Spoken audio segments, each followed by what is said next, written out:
అత్యాధునిక labs, international collaborations, advanced placements. మీ dream career ని రీచ్ అవ్వడానికి మీ best choice Godavari global university.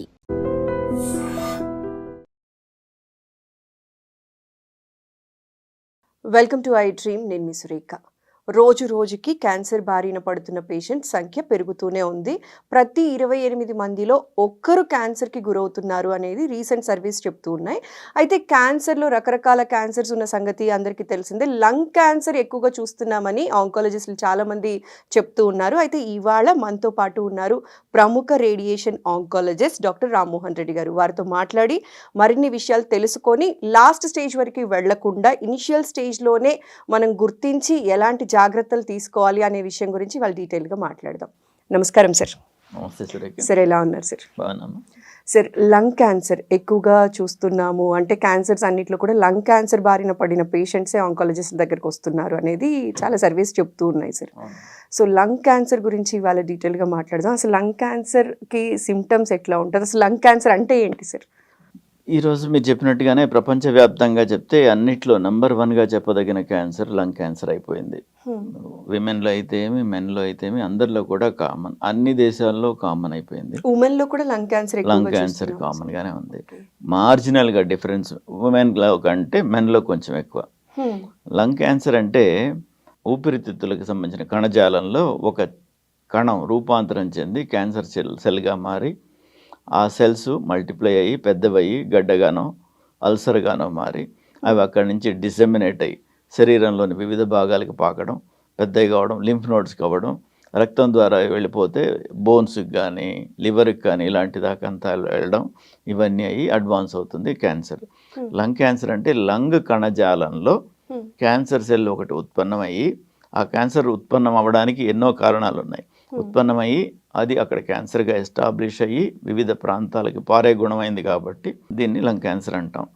అసలు ఏదైనా ఇంజురీ అయినప్పుడు కార్సినోజెన్స్కి ఎక్స్పోజ్ అయితే, కార్సినోజెన్స్ అంటే టొబాకో, స్మోక్ కానీ పొల్యూటెంట్స్ కానీ ఇట్లాంటి వాటికి ఎక్స్పోజ్ అయితే అక్కడ ఉన్న కణాలు నార్మల్గా ఉండకుండా రూపాంతరం చెంది క్యాన్సర్ సెల్గా మారుతాయి. అవి పెనిట్రేట్ అయ్యి పెద్దవయ్యి ఇవంతా కాకముందే చూసుకుంటే క్యూర్ అవుతాయి. ఇవంతా అయ్యేంతవరకు చూసుకోకపోతే అడ్వాన్స్ అవుతాయి కాబట్టి రెస్పాన్సెస్ బాగుండవు. అందుకని ఎర్లీ డిటెక్షన్ మీరు చెప్పినట్టుగానే ఎర్లీగా చూసుకోవడం, ఎర్లీగా ట్రీట్ చేసుకోవడం చాలా ఇంపార్టెంట్.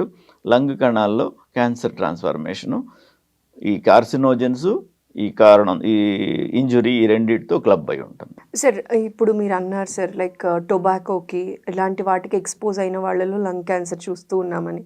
సార్, ఓన్లీ టొబాకోకి ఎక్స్పోజ్ అయిన వాళ్ళు, లేకపోతే స్మోకింగ్ లాంటి హ్యాబిట్స్ ఉన్న వాళ్ళు, వీళ్ళకి మాత్రమే లంగ్ క్యాన్సర్ అనేది కనిపిస్తుందా, లేకపోతే రిమైనింగ్ వాళ్ళలో కూడా ఇది చూస్తున్నారా సార్? అంటే అది ఎలా చెప్పాలంటే, ఇదే కారణంతో లంగ్ క్యాన్సర్ వస్తుందని చెప్పేందుకు కారణాలు లేకపోయినప్పటికీ ఈ గుణాలు ఈ వీటికి ఎక్స్పోజ్ అయిన వాళ్ళకి చాలా ఎక్కువ. అంటే లంగ్ క్యాన్సర్లో ప్రతి 3 2 స్మోకర్స్. ఓకే. ప్రతి 3 2 స్మోకర్స్ అంటే స్మోకర్స్లో డబుల్, నాన్ స్మోకర్స్లో కంటే డబుల్ ఉన్నట్టు. అంతే కదా. ఎక్స్పోజరు ఓన్లీ లంగ్, టొబాకోనే కాకుండా టొబాకో ఏ విధంగా తీసుకున్నా అలాగే ఉంటుంది, స్మోక్ ముఖ్యంగాను. అది కాకుండా కొన్ని టాక్సిక్ సబ్స్టెన్సెస్ పొల్యూషన్ మూలంగా, లైక్ ఇసుకకు సంబంధించిన సిలికా అనే డస్ట్, సిలికా డస్ట్, తర్వాత యాస్బెస్టోస్, సిమెంట్ రేకులు తయారు చేసి అందులో వాడతారు, యాస్బెస్టోస్ ఫైబర్స్, అలాంటివి కొన్ని కార్సినోజెన్స్. కొన్ని వృత్తుల వాళ్ళకి అది కామన్. యురేనియం లాంటి రేడియో యాక్టివ్ మెటీరియల్స్తో పనిచేసే వాళ్ళకి ఇలాంటి వాళ్ళలో రావచ్చు. యురేనియం దగ్గర అందరం పనిచేయం, చాలా తక్కువ. యాస్బెస్టోస్లో కొంచెం సిగ్నిఫికెంట్ నెంబర్ పనిచేస్తారు సిమెంట్ రేకుల ఇండస్ట్రీలో, అందులో దానివల్ల కూడా రావచ్చు. అండ్ స్మోక్ వల్ల అవచ్చు. ఎన్ని కారణాలు ఉన్నాయి. స్మోక్ వీటిలో సింహభాగాన్ని ఇది చేస్తుంది. సార్, మరి మీరు అన్నారు కొన్ని ఇండస్ట్రీలో పనిచేసే వాళ్ళకి మాత్రమే లంగ్ క్యాన్సర్ వస్తుంది, స్మోకింగ్ వాళ్ళకి అని. అయినప్పటికీ కూడా ఎందుకు సార్ లంగ్ క్యాన్సర్ ఎక్కువగా డిటెక్ట్ అవుతుంది? జనరల్ వాళ్ళకి కూడా ఎందుకు అటాక్ అవుతుంది అంటే ఏం చెప్తారు సార్? ఈ లంగ్స్ మనం పుట్టినప్పుడు మనతో పుట్టి మనం చనిపోయేంత వరకు 24 గంటలు పనిచేస్తూ ఉన్నాయి. They are taking atmospheric air in. దాన్ని అందులోంచి ఆక్సిజన్ తీసుకోవడం, కార్బన్ డైఆక్సైడ్ వదిలేయడంతో పాటు లోపలికి వచ్చిన టాక్సిన్స్ అన్నీ, కొన్ని టాక్సిన్స్ అక్కడ ఉండిపోతాయి. కార్బన్ 20 ఏళ్ల నవ యువకుడికి ఏదైనా అవసరానికి ఆపరేషన్ చేస్తే ఢిల్లీ లాంటి ప్రాంతాల్లో లంగ్స్ చూస్తే నల్లగా పెయింట్ వేసినట్టుగా కనిపిస్తున్నాయి. బాగా పింకిష్గా, సప్పులుగా, చాలా సాఫ్ట్గా ఉండాల్సినవి బ్రెట్టిల్గా, సరిగా ఎక్స్పాండ్ అయ్యేదానికి కూడా ఇబ్బంది పడే విధంగా ఉంటున్నాయి లంగ్స్. అంటే 20 ఏళ్ల వాళ్ళకి అక్కడ వచ్చాయంటే 20 ఏళ్ళకి వాళ్ళు ఎంత స్మోక్ చేస్తారు, చేస్తే కూడా చేయలేరు.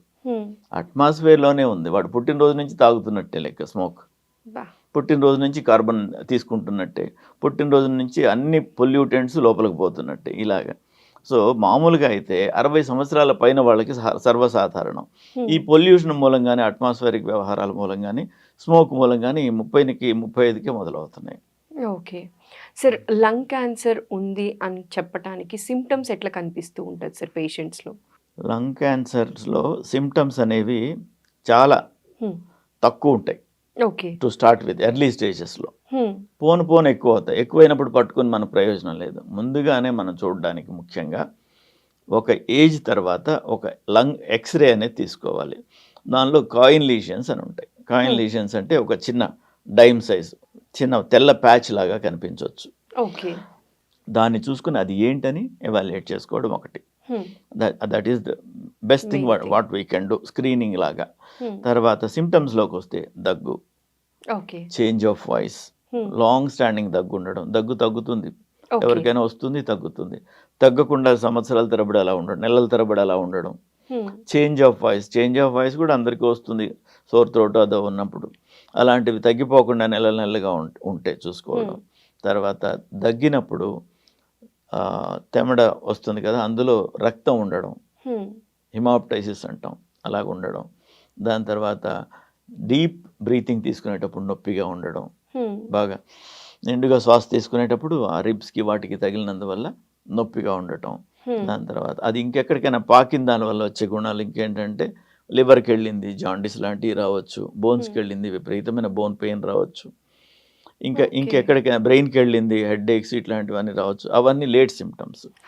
స్ప్రెడ్ అయిపోతుందా సార్? ఎక్కడికైనా పాకుతుంది. సో ఎక్కడికి పాకకముందే అక్కడ మాత్రమే ఉన్నప్పుడే మనం కనుక్కోవడానికి, సిమ్టమ్స్ ఉన్నా లేకున్నా ఒక ఏజ్ తర్వాత ఒక ఎక్స్రే చెస్ట్ తీసుకోవడం. దాని తర్వాత ఏదైనా సిమ్టమ్ ఉంటే అది ఏంటని చూసుకొని తీరడం. ఏదోలే దగ్గు వస్తుందా, పోతుందిలే, దగ్గు వచ్చేదే కదా, అప్పుడు వస్తుంది ఇప్పుడు వస్తుంది అనుకోవడం. సర్ది వచ్చింది, వాతావరణం మారుతుంది, దగ్గు వస్తుంది, 10 రోజులకి మించి ఉండదు కదా. 10 రోజులు దాటిపోయింది, 3 వారాలు 4 వారాలుగా నడుస్తోంది, కంపల్సరీగా ఎగ్జామినేషన్ చేయించుకుని ఎందువల్ల అని చూసుకోవాలి. దీన్ని డయాగ్నోస్ చేయడానికి ఈ సిమ్టమ్స్ అన్నీ ఉన్నప్పుడు డాక్టర్ని అప్రోచ్ అవ్వాలి. డాక్టర్ గారు ఏం చేస్తారంటే వారు చూసి మామూలుగా సిమ్టమ్స్ని బట్టి వైద్యం చేస్తారు.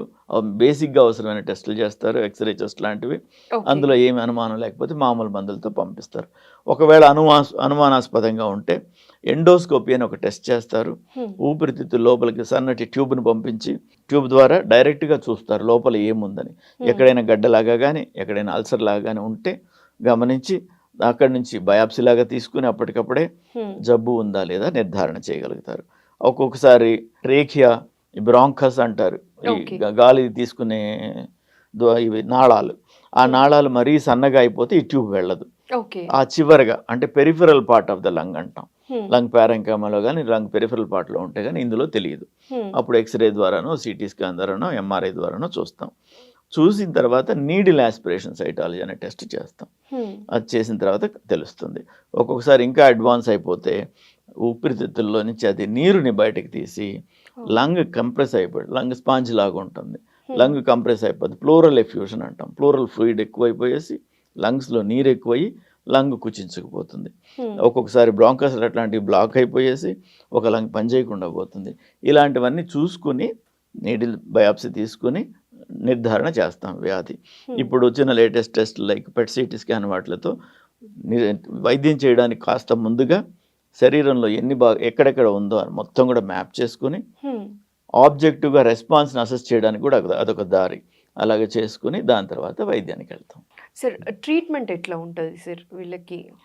మనం అనుకున్నట్టే ట్రీట్మెంటు లంగ్ క్యాన్సర్లో కూడా అన్ని క్యాన్సర్స్లో లాగా మల్టీ మోడల్ ట్రీట్మెంటే ఉంటుంది. బాగా ఎర్లీగా ఉందనుకోండి, చిన్న ఆపరేషన్ ద్వారా, ఒకప్పుడు పల్మనెక్టమీ అని ఒక సైడ్ లంగ్ తీసేసేవాళ్ళు. దాని తర్వాత ఇప్పుడు సైంటిఫిక్గా టెక్నాలజీ అంతా అడ్వాన్స్ అయిన తర్వాత లోబెక్టమీ అని స్టార్ట్ చేసాం. లోబ్స్ అంటే ఒక్కొక్క లంగ్లో 3 లోబ్స్ ఉంటాయి. ఆ ఇన్వాల్వ్డ్ లోబ్ తీసేసేవాళ్ళు. ఓకే. ఇప్పుడు ఇంకా కూడా సెగ్మెంటెక్టమీ బాగా ఎర్లీగా మనం డిటెక్ట్ చేస్తే ఒక లంగ్లో 3 లోబ్స్లో కలిపి దాదాపు 10 సెగ్మెంట్స్ ఉంటాయి. ఓకే. ఒక సెగ్మెంట్ ఇన్వాల్వ్ అయింది అనుకోండి, ఆ సెగ్మెంట్ వరకే తీసేయచ్చు. అంటే లంగ్ పూర్తిగా తీసేయాల్సిన అవసరం లేకుండా ఆ సెగ్మెంటెక్టమీ చేస్తే కూడా సరిపోతుంది. ఇలాగ చేసి నయం చేయొచ్చు. కాస్త అడ్వాన్స్ అయి ఉంటే లింఫ్ నోడ్స్ ఇన్వాల్వ్ అయి ఉంటే ఫర్దర్ ట్రీట్మెంట్లు కూడా ఉంటాయి. లింఫ్ నోడ్స్ ఇన్వాల్వ్ అయి ఉన్నాయి, దాంతోపాటుగా కీమోథెరపీయో రేడియోథెరపీ ఇవ్వాల్సి వస్తుంది. ఓకే. రైట్. అలాగే ఇంకా అడ్వాన్స్ అయి ఉందనుకోండి, ఇమ్యూనోథెరపీలు అట్లాంటివి కూడా ఇస్తారు. ఇమ్యూనోథెరపీ అనేది ఇప్పుడు వరంలాగా వచ్చింది. చాలా చాలా రకాల క్యాన్సర్స్లో ఇది ఉంది. మొదటిగా మనం ఇందాక మాట్లాడుకునేటప్పుడు క్యాన్సర్లో రకాలు ఉంటాయి. లంగ్ క్యాన్సర్లో కూడా అది మాట్లాడి కూడా మర్చిపోయాం. లంగ్ క్యాన్సర్ అంతకుముందు 2గా డివైడ్ చేసేవాళ్ళు. Small cell lung cancer, non small cell lung cancer అనేవాళ్ళు. Okay. Small cell lung cancer అనేది లంగ్లో తక్కువే ఉంటే కూడా విపరీతంగా బాడీ అంతా స్ప్రెడ్ అవ్వడం సహజం. దానికి ముఖ్యంగా కీమోథెరపీ బాగా పనిచేస్తుంది. దాంతోపాటుగా సర్జరీ రేడియోథెరపీలు కూడా వాడతాం. ఇంకోటి non small cell lung cancer. అప్పుడు మిగతావన్నిటిని ఒక గ్రూప్గా నాన్ స్మాల్ సెల్ అనేవాళ్ళు. ఇప్పుడు వాటిని లార్జ్ సెల్ క్యాన్సర్ అని, స్క్వామస్ సెల్ కార్సినోమా అని, అడినో కార్సినోమా అని అటు సబ్ డివైడ్ చేశారంటే వాటిల్లో వైద్యం కాస్త వ్యత్యాసంగా ఉంటుంది. ఒక్కొక్క దానిలో దేనికి ఏది చేయాలో అది స్పెసిఫై చేసుకుని ట్రీట్ చేస్తే ఎక్కువ ఇబ్బంది లేకుండా ఎక్కువ బెనిఫిట్స్ వస్తాయి. So small cell cancer, large cell cancer, Adreno carcinoma ఇలాగా రకరకాలుగా ఉంటాయి. వీటిల్లో ముఖ్యంగా స్మాల్ సెల్ క్యాన్సర్ అనేది దూరానికి స్ప్రెడ్ అవ్వడం కాస్త ఎక్కువ, మిగతావి దూరానికి స్ప్రెడ్ అవ్వడం రిలేటివ్గా తక్కువ. అందుకని మొదటి నుంచే స్మాల్ సెల్ కార్సినోమాకి కీమోథెరపీ ముఖ్యమైతే వీటిల్లో అడ్వాన్స్ అయితేనే కీమోథెరపీ ముఖ్యమవుతుంది. ఇప్పుడు టార్గెటెడ్ థెరపీస్ కూడా ఇప్పుడు బాగా పనిచేస్తున్నాయి. తర్వాత ఈ 4 దేంట్లో అయినా కూడా డిస్టెంట్ పార్ట్స్కి వెళ్ళిపోయినప్పుడు, బోన్స్ ఇట్లాంటివి ఇన్వాల్వ్ అయినప్పుడు విపరీతమైన నొప్పి ఉంటుంది. దాన్ని కంట్రోల్ చేయడానికి రేడియేషన్ ముఖ్యంగా బాగా పనిచేస్తుంది. అండ్ అన్ని వేళలా సర్జరీ పాసిబుల్ కాకపోవచ్చు. దగ్గరలో ఇంపార్టెంట్ స్ట్రక్చర్స్ ఇన్వాల్వ్ అయి ఉండొచ్చు. అట్లాంటి టైంలో ఈ combination of chemotherapy and radiotherapy వాడతాం. So chemotherapy, radiotherapy and surgery ఎన్ని పాళ్ళల్లో ఏది అవసరమో ప్రతి కేసుకి ఇండివిజువలైజ్ చేసి ట్రీట్ చేస్తాం. సార్, ఈ ట్రీట్మెంట్ మనకి ఎలా ఉంటుంది? లైక్ ఎంత డ్యూరేషన్ ఉంటుంది సార్ ట్రీట్మెంట్కి ఓవరాల్గా? సర్జరీ అంటే వర్కప్ చేయడానికి 2 నుంచి 3 రోజులు పడుతుంది. దాని తర్వాత ఆపరేట్ చేస్తే మహా అయితే 10 రోజుల్లో నయం అయిపోతారు. దాని తర్వాత కీమోథెరపీలు, రేడియోథెరపీలు హాస్పిటల్లో ఉండాల్సిన అవసరం ఉండవు. కీమోథెరపీ అంటే 1 రోజు, 2 రోజులు, 3 రోజులు అడ్మిట్ అవుతారు, వైద్యం చేయించుకుంటారు, ఇంటికి వెళ్ళిపోతారు. తర్వాత షెడ్యూల్ 3 వారాలకో 4 వారాలకు ఉంటే అప్పుడు వస్తారు. సో ట్రీట్మెంట్ ఉన్నప్పటికీ it is not continuously hospitalised treatment. హాస్పిటల్లోనే ఉండి వైద్యం చేసుకునేది కాదు కనుక వస్తూ పోతూ అయిపోతుంది కనుక వరి అవ్వాల్సింది లేదు. రేడియేషన్ అనుకుంటే మాత్రం 4 నుంచి 6 వారాల పాటు ప్రతిరోజు 10 నిమిషాల పాటు హాస్పిటల్కి వచ్చి వెళ్ళాలి. అప్పుడు కూడా అడ్మిషన్ అవసరం ఉండదు. సార్, ఓవరాల్గా మనకి సర్జరీ, కీమో, రేడియేషన్ అన్నీ కలిపి క్యూర్ అయ్యి మళ్ళీ మనిషిగా నార్మల్ అవ్వాలి అంటే ఎన్ని మంత్స్ పడుతుంది సార్? దాదాపు 4 నుంచి 5 నెలలుగా తీసుకోవాల్సి వస్తుంది. ఒకవేళ అన్ని ఇవ్వాల్సి వస్తే అందరికీ అన్ని అవసరం ఉండవు కదా. కొంత సర్జరీతో నయం అయిపోతారు, అంటే 10 రోజుల్లోనే ఇంటికి వెళ్తారు. కొందరికి సర్జరీ అసలు అవసరమే రాదు, మహా అయితే 5 వారాల్లో అయిపోతుంది. కీమోథెరపీ అంటే మాత్రం షెడ్యూల్ ఎలా ఉంటుందంటే 3 వారాలకు 4 వారాలకు ఒకసారి ఉంటుంది. అలాగే 6 సార్లు 8 సార్లు ఇస్తాం. సో అది ఎక్కువ రోజులు పడుతుంది. ఇంటర్మీడియట్గా హాస్పిటల్కి రావడం కాబట్టి ఇప్పుడు ఏదో చిన్న ఇబ్బంది వచ్చింది, రోజు డ్రెస్సింగ్కి వచ్చి పొమ్మంటే వచ్చిపోతాం కదా. అలాగే సార్, అంటే మీరు ఆల్మోస్ట్ చాలా డికేడ్స్ నుంచి చాలా మంది 1,00,000 మందికి పైగా పేషెంట్స్ని ట్రీట్ చేశారు సార్. అప్పటి ట్రీట్మెంట్ని ఇప్పటి ట్రీట్మెంట్ని కంపేర్ చేస్తే ఇప్పుడు క్యాన్సర్ పేషెంట్స్ ఎలా రిసీవ్ చేసుకోగలుగుతున్నారు సార్? అంటే ఎంత అడ్వాన్స్డ్ ట్రీట్మెంట్స్ వచ్చాయి, ఇప్పటికీ కూడా క్యాన్సర్ డిటెక్ట్ అయ్యింది అనగానే ట్రీట్మెంట్కి ఎక్కువ భయపడిపోతూ ఉన్నారు. నేను చెప్తాను, ఒకటి చెప్తాను. దేశవ్యాప్తంగా చూసుకుంటే ఈరోజు ప్రతి సంవత్సరం 70,000 లంగ్ క్యాన్సర్లు డిటెక్ట్ అవుతున్నాయి. ఒక లంగ్ మాత్రమే 70,000 కంటే ఎక్కువ. ఓన్లీ లంగ్ క్యాన్సర్ వరకే తీసుకుంటే 70,000 కంటే ఎక్కువ. ఇన్ని లంగ్ క్యాన్సర్లు ఎప్పుడూ ఉన్నాయి. 20 ఏళ్ల కింద 5-6 వేల కంటే డిటెక్ట్ అయ్యేవి కాదు. ఓకే. అప్పుడు డిటెక్ట్ అయ్యేవి తక్కువ ఉండేవి, ఇప్పుడు డిటెక్ట్ అయ్యేవి ఎక్కువ ఉండేవి. అప్పుడు డిటెక్ట్ అయ్యేటప్పటికి అడ్వాన్స్డ్గా చూసేవాళ్ళం. మా దగ్గరికి వచ్చేవాళ్ళు 3-4 స్టేజ్లోనే కామన్గా ఉండేవాళ్ళు ఒకప్పుడు. ఇప్పుడు first stage cancers of lung కూడా చాలా కామన్గా చూస్తున్నాం. కాయిన్ లీజన్గా ఉన్నప్పుడే ఎవాల్యుయేట్ చేసుకునే వాళ్ళు చాలా ఎక్కువ మంది ఉన్నారు. డాక్టర్ దగ్గరికి వెళ్ళినా ఇవాళ రేపు ఏ విషయం గురించి వెళ్ళినప్పటికీ chest X-ray has become a common. Chest X-ray ప్రతిదానికి అవసరంగా ఉంది. ప్రతిదానికి అవసరమైనప్పుడు అందులో ఇది ఉండగానే వెంటనే చూసుకుంటారు. ఓకే. వరంలాగా పేషెంట్ ఏ అవసరానికి వెళ్ళి చెస్ట్ ఎక్స్రే తీసుకున్నప్పటికీ వాళ్ళకి వరంలాగా లంగ్ని స్క్రీన్ చేసుకున్నట్టు. ఓకే. సో ఇలాగా. సో అప్పుడు అడ్వాన్స్డ్గా చూస్తున్నవన్నీ ఇప్పుడు ఎర్లీగా చూస్తున్నాం. ఇప్పుడు ఎర్లీగా చూస్తున్నాం కనుక క్యూర్ రేట్స్ ఎక్కువ. ఓకే. క్యూర్ అయిన వాళ్ళు మాకు కనిపించే వాళ్ళు ఎక్కువ ఉన్నారు. ఒక కాలంలో 20 ఏళ్ల కిందట నేను ఎక్కడైనా ఏదో ఊర్లో ఎక్కడో ప్రయాణం చేసేటప్పుడు డాక్టర్ గారు నమస్తే అన్నారంటే ఏమయ్యాడో, వీళ్ళ పేషెంట్కి బాగైందో లేదో, తిడతాడా పొగుడతాడా అని ఆలోచన చేయాల్సి వచ్చేది. వచ్చి ఏదో చెప్పేవాళ్ళు, వాళ్ళ పేషెంట్ ఏమయ్యాడో వివరం చెప్పేవాళ్ళు, నమస్కారం చెప్పి డిస్పర్స్ అయ్యేవాళ్ళం. ఈరోజు అలాగ లేదు. ఎక్కడికి పోయినా కానీ సర్వైవర్స్ ఉన్నారు. ఈరోజు అలా ఎక్కడ పోయినా సర్వైవర్స్ ఉన్నారంటే ఏంటి, వచ్చారు, నయమయ్యారు, సంతోషంగా జనజీవన స్రవంతిలో వాళ్ళు కలిసిపోయారు. ఎక్కడికన్నా పోతే హాయ్ అంటే మేము సంతోషంగా హాయ్ అనగలుగుతున్నాం. రైట్. అండ్ ఆ రోజుల్లో కొన్ని పరిస్థితుల్లో మేము వివరంగా ఎలా అవుతుంది నెక్స్ట్ అనేది చెప్పలేకపోయేవాళ్ళం. డయాగ్నోస్టిక్స్ టెక్నాలజీ సరిగా లేనందువల్ల. ఇప్పుడున్న టెక్నాలజీతో డయాగ్నోస్టిక్స్ వివరంగా తెలిసినందువల్ల, పెట్ స్కాన్ లాంటి దానివల్ల total volume of disease establish అవుతున్నందువల్ల వాళ్ళకి వివరంగా ప్రోగ్నోసిస్ చెప్తున్నాం. చనిపోయే వాళ్ళు అయితే కూడా ఈ సంవత్సరంలో చనిపోయేదానికి ఆస్కారం ఉంది, కాదు 5-6 ఏళ్ళు బాగుంటారు మీరు అని వైద్యం చేస్తే 5-6 ఏళ్ళు కాదు 10 ఏళ్ళు కూడా బాగుంటారు అని కరెక్ట్గా చెప్పగలుగుతున్నాం. Okay. To a great extent predictability ఎక్కువైంది. చాలా వరకు రమారమి మేము చెప్పింది జరిగే విధంగా మేము అసెస్ చేసుకునే దానికి మాకు టెక్నాలజీ ఈరోజు సపోర్ట్ చేస్తుంది. ఓకే. దానివల్ల వాళ్ళకి చెప్తాం 6 నెలలే ఉంది లైఫ్, వైద్యం చేసుకుంటే ఇంకొంచెం ఎక్స్టెండ్ అవ్వచ్చు అనుకుంటే వాళ్ళు 2 ఏళ్ళు 3 ఏళ్ళు బతుకుతారు కదా. అది వాళ్ళకి వివరంగా చెప్పినందువల్ల వాళ్ళకి ఇబ్బంది కలిగినా కానీ బాధపడాల్సిన అవసరం లేకుండా ఉంటుంది. ఓకే సార్, ఈ లంగ్ క్యాన్సర్ బారిన పడకుండా ఉండాలి అంటే మీరిచ్చే సలహా ఏంటి సార్? ముఖ్యంగా కొనుక్కోవద్దు. Don't smoke, you are buying it. ప్రతిరోజు వచ్చేసి చిల్లర డబ్బులతోని తెచ్చుకుంటున్నాం. స్మోక్ చేసి మీరు మాత్రమే తెచ్చుకోవట్లేదు, మీ కుటుంబ సభ్యులందరికీ కూడా పంచుతున్నారు. ఓకే. స్మోక్ని మనం as a pollutant, as a toxin ఎట్లా డిఫైన్ చేస్తామంటే primary smoking, secondary smoking, tertiary smoking. Primary smoking అంటే మనం స్మోక్ చేస్తాం, సెకండరీ స్మోక్ అంటే మన పక్కన వాళ్ళకి స్మోక్ వదులుతున్నాం, అట్మాస్ఫియర్లోకి వదిలేసాం, వాళ్ళందరికీ అది అందరికీ వ్యాపిస్తుంది. టెరిషరీ స్మోకింగ్ అంటే మీరు కొన్ని చోట్ల సినిమా థియేటర్లలోనూ కొన్ని దగ్గర స్మోక్ రూమ్స్ అని ఉంటాయి. కరెక్ట్గా తెలియాలంటే స్మోక్ రూమ్లో ఎవరు స్మోక్ చేయని టైంలో వెళ్ళి చూడండి, స్మోక్ వాసనే వస్తుంది.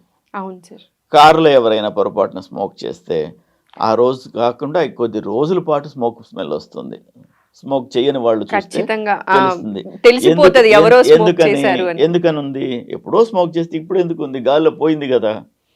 అలా పోయేటప్పుడు కొన్ని మైక్రో పార్టికల్స్ని that will be impart on the other surfaces, అన్ని సర్ఫేసెస్ మీద ఉంటాయి.